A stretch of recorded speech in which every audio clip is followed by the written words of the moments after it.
हूँ। मैं Manoj Nambiar, vastushastra expert, reiki master, astrologer, numerologist और रीडर आप सभी का अपने यूट्यूब चैनल पर स्वागत करता हूँ। दोस्तों, पिछले पार्ट में हमने बताए थे कि दक्षिण और नैऋत्य कोण। आज हम बात करेंगे ब्रह्मस्थान के बारे में। तो दोस्तों, ब्रह्मस्थान ये ऐसा है, इसे आप ब्रह्मस्थान बोलेंगे तो ऑटोमेटिकली पता चलता है कि स्पेस तत्व है। अब यहाँ पर क्या रखना है क्या नहीं रखना है वो हम देखते हैं। ब्रह्मस्थान ये हमारे जो 8 दिशा हैं, इसके अलावा जो होता है सेंटर ऑफ द पोर्शन और फ्लैट और प्लॉट। यहाँ पर दोस्तों ब्रह्मस्थान पे क्या रखना है, यहाँ पर सिर्फ आप जैसे कि अगर नेटिव प्लेस है, गांव है या बड़ा घर है, बंगला है, तो आपका बीच का जो स्पेस है वहाँ पर सिटिंग अरेंजमेंट नहीं होना चाहिए। अगर होता है तो उसको प्रॉपरली संभाल के उसे एग्जीक्यूट करना है।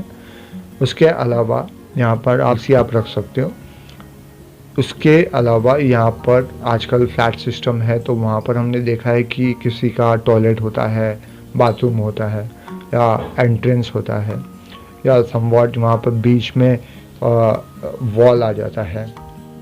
तो ये सब होने की वजह से उस ब्रह्मस्थान को के ऊपर प्रेशर आता है। यानी कि हम ऐसा बोल सकते हैं कि it's a naval portion of the house of plot. जैसा हमारे नाभि है वैसे घर का एक नाभि स्थान है।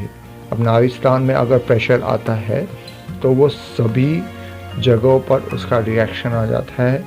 जैसे कि स्टमक पेन होना, घर में कलेश होना, मिसअंडरस्टैंडिंग क्रिएट करना, एक दूसरे के ऊपर भरोसा नहीं होना। तो ये सब चीज़ें इस पॉइंट या ब्रह्मस्थान की वजह से आ रहा है। आपने अगर देखा होगा कि हमारे पुराने घर, जो गांव के घर होते हैं, नेटिव प्लेस के घर होते हैं, वो काफ़ी बड़े होते हैं और उनके जो बीच का सेंटर पोर्शन है वो ओपन होता है ना।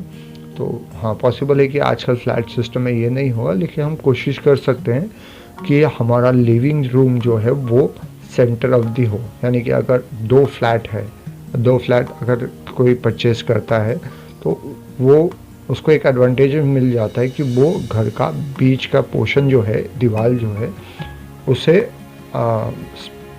आधा निकाल के उस जगह पर वो ब्रह्मस्थान को बना सकता है। उसका उसे एडवांटेज मिल जाएगा, यानी कि वो ओपन स्पेस हो जाएगा। अगर ऐसा नहीं होता है तो जहाँ पर हम देखते हैं कि सेंटर ऑफ द हाउस यानी कि पॉइंट, सेंटर पॉइंट जो है, उस पर कोई दीवार नहीं आए, वॉल नहीं आए, या उस पर कोई वजन चीज़ ना आए, तो ये हमें देखना ज़रूरी है।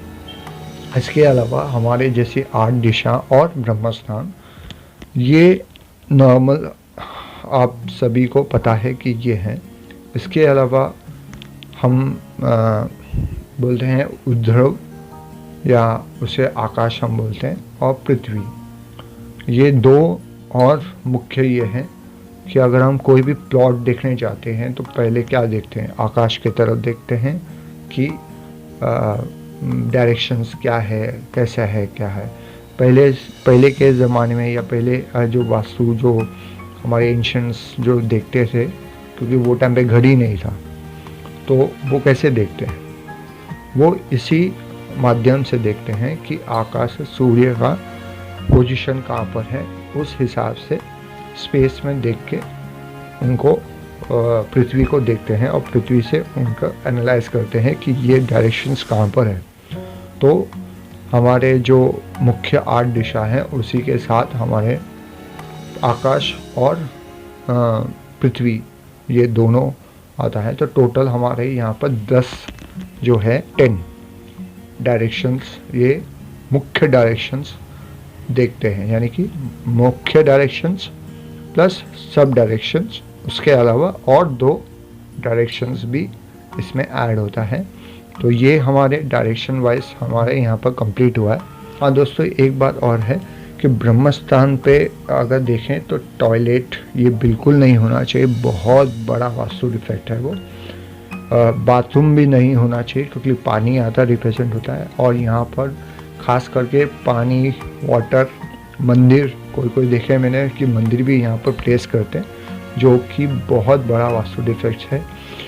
मैंने कुछ घरों में ये भी देखा है कि सेंटर ऑफ द हाउस में मंदिर होने की वजह से वहाँ पर नेगेटिव एनर्जी का फ्लो ज़्यादा होता है, क्योंकि ब्रह्म स्थान पूरी तरह से डिफेक्ट है। नहीं, अगर नेवल पोर्शन अगर हमारा नेवल पोर्शन नाभि है, अगर आप देखें कि नाभि पे अगर कोई प्रेस करता है तो पूरा बॉडी शेक होता है, शिवरिंग होता है, तो वैसे ही हमारे घर में भी ये लागू होता है। तो वास्तु के प्रिंसिपल अनुसार अगर हम देखते हैं तो ब्रह्म स्थान पे ये चीज़ें नहीं होनी चाहिए, जैसे कि टॉयलेट्स, बाथरूम या वाटर स्टोरेज या समथिंग। मंदिर, टेम्पल, घर का मंदिर हो या प्लॉट में भी अगर है तो भी वहाँ पर सेंटर ऑफ द प्लॉट में भी मंदिर नहीं होना चाहिए। ये सब हमें देखना ज़रूरी है। हाँ, लिविंग रूम यहाँ पर बना सकते हैं, बट सही तरीके से, सही वास्तु एक्सपर्ट से आप देखिए, वो आपको सही मशवरा देंगे कि कैसा उसको करना है। ठीक है दोस्तों, तो ये आज हमने देखा है कि ब्रह्म स्थान पे हमें कैसा क्या करना है। अब दोस्तों हम अगले इसमें आप देखेंगे कि डायरेक्शन वाइज में जो डिग्री वाइज है, तो डिग्री में क्या क्या कौन से देव है। जैसे कि मुख्य जो है हमारे वास्तु पुरुष है। वास्तु शास्त्र के जो शिल्पीकार हैं, ये आप सभी को पता है, विश्वकर्मा हैं, उनकी हम पूजा करते हैं।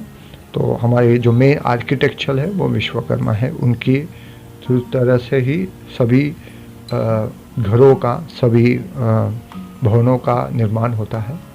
उनके ही डायरेक्शन से, उनके ही प्रिंसिपल से हम फॉलो करते हैं, और कैसे हमारे लाइफ को हम और बेटर बना सकते वो इसमें हम सीखते हैं। साथ ही साथ दोस्तों मेरा बोलने का मतलब ये है कि आज के युग में हम पूजा करते हैं, जो हवन करते हैं, होम करते हैं, ये बहुत ज़रूरी है, क्योंकि ये करने से आपके घर की में समृद्धि आती है। दूसरी बात, वास्तु के साथ एस्ट्रोलॉजी ये एक भाग है। अगर मैं आपको बताऊं कि वास्तु शास्त्र जो है ये एक भाग है 100% में से 50%, बाकी जो है 25% जो है वो एस्ट्रोलॉजी वाइज, जो पत्रिका वाइज में आता है, क्योंकि हमारे पत्रिका के हिसाब से हम जो करते हैं वो। उसके अलावा जो बाकी परसेंटेज है 25% है, यानी कि 50 हो गया, 25 हो गया, बाकी रिमेनिंग 25 है। वो 25 में आपका जो 15% है वो आपके कर्म के ऊपर डिपेंड करता है कि आप क्या काम करते हैं और कैसे काम करते हैं। आपके जो भी आपके प्रेयर्स हैं, इसी मेहनती आपके कर्म है, वो सब उस 15%, और बाकी के 10% है आपको आपके कर्म के अनुसार जो आपके इष्ट देव हैं या जो भी आपके देव हैं, कुल देवी हैं, उनसे आपको रिजल्ट मिलता है। तो ऐसा आप देखें तो 100% उसे हम बोलते हैं। तो ज़रूरी नहीं है कि आपने वास्तु किया है, वास्तु हमने अच्छा किया, लेकिन आपके एस्ट्रोलॉजिकल वाइज में अगर देखें तो पत्रिका में प्रॉब्लम है ना। तो ऐसा भी हमें देखना है कि वास्तु के साथ साथ आपका पत्रिका भी, एवरी पर्सन, अगर एक फैमिली में 4 जन हैं तो चारों की पत्रिका देखना है, और चारों की पत्रिका के अनुसार भी आप अगर रेमेडीज़ करते हैं तो मैं आपको दावे के साथ बोल सकता हूँ कि आपकी प्रॉब्लम काफ़ी हद तक 90% तक आपकी प्रॉब्लम सॉल्व होती है वहाँ पर। बाकी धीरे धीरे आपका वास्तु जैसा आप रेमेडीज़ किए हैं उस बेसिस पर आपको रिज़ल्ट आना चालू होता है। तो दोस्तों आशा करता हूँ ये वीडियो आपको पसंद आया होगा।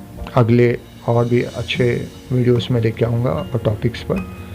अगले टॉपिक्स पे हम देखेंगे डायरेक्शंस के बारे में ही, लेकिन उसमें डिग्री वाइज और कौन से देव है, यानी कि वास्तु पुरुष तो है, उसके अलावा जो हमारे देव है एक एक स्थान में, उसके बारे में हम चर्चा करेंगे, बताऊंगा मैं आपको। दोस्तों कई फ़ोन्स आते हैं मुझे, व्हाट्सएप में आते हैं मैसेज, तो आप भी अगर आप चाहते हैं कि आपके वास्तु के बारे में आपको जानना है या आपके पत्रिका के बारे में जानना है, तो प्लीज़ मुझे व्हाट्सएप कीजिए। कॉल मत कीजिएगा प्लीज़, क्योंकि मैं फ़ोन इतना अटेंड नहीं कर पाऊँगा। आप व्हाट्सएप कीजिए, जैसा हम फ्री होते हैं हम आपको उसका जवाब ज़रूर देंगे और उसमें हम काम करेंगे। साथ ही साथ दोस्तों वास्तु और पत्रिका देखना का एक छोटा सा फीस रखा हूँ, हमने रखे हैं वो हमारे जो रिसर्च एंड फाउंडेशन है, रिसर्च हम करते हैं, astrological research, vastu research, plus जैसे कुछ गरीबों के लिए हम सहायता करते हैं तो वो भी हम करते हैं। तो आपके द्वारा से भी हम वो उन तक पहुंचाते हैं। आपको मेरा वीडियो पसंद आया है तो प्लीज़ मेरे सब्सक्राइब कीजिए मेरे वीडियो चैनल को और लाइक बटन कीजिए, साथ ही बेल नोटिफिकेशन को आप क्लिक कीजिए ताकि जल्द से जल्द आपको जो नए वीडियोस है वो आपको मिले। कोई भी डाउट है आप मुझे व्हाट्सअप कर सकते हैं। पत्रिका के वॉइस में आप आपके डेट ऑफ बर्थ, साथ ही आपके कुंडली अगर हैं तो वो भी मेरे को भेज सकते हैं। आशा करता हूँ आप सभी को मेरा वीडियो पसंद आया होगा। आप सभी ध्यान से अपने घर पे रहिए, कामकाज संभालिए। साईं राम आप सभी की रक्षा करें। ओम साईं राम। धन्यवाद।